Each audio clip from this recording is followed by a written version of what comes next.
October 18th. It started like any perfect day.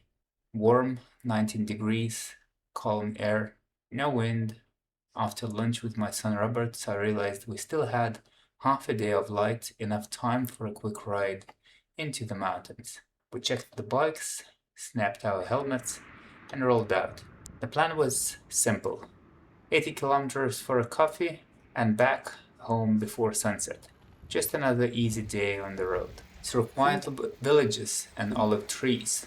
The road was smooth, the air still. We rode side by side, talking little, listening to the wind. First climb felt perfect. My legs were light, everything was in rhythm. Without even trying, I started setting personal records, one after another. The bike and my body were in sync. At the top, we stopped for a coffee. Robertus asked for a cortado. The barman looked confused until I explained it's just a cappuccino.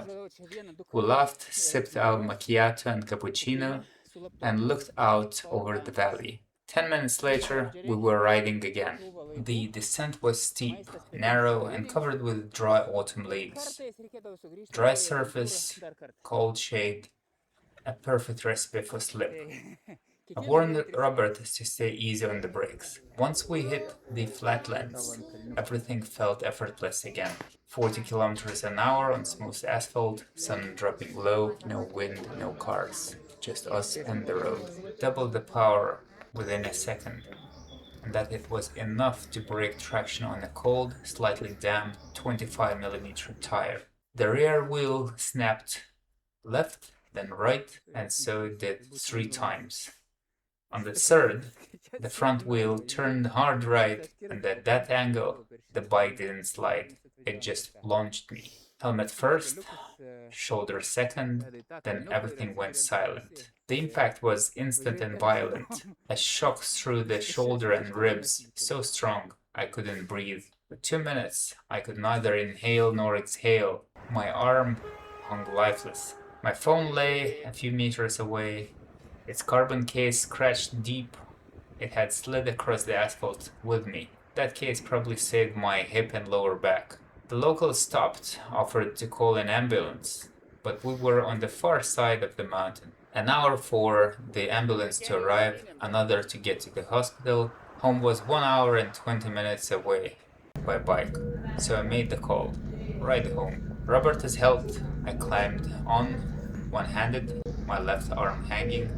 Each pedal stroke stabbed through my ribs, but I kept going. When we finally reached home, the pain flooded back. I couldn't lift my arm. I called emergency services. The ambulance arrived in 3 minutes. Getting inside was torture. Every movement set off a new wave of pain. At the hospital, they ran scans and x-rays, fractured blade, broken collarbone, 2 ribs fractured, 1 in 2 places, and a small pneumothorax, ear trapped between lung and chest wall. 4 months to recover. The first 3 nights were brutal, sitting upright, unable to sleep, even with painkillers. A week later, I felt less pain. The worst was over.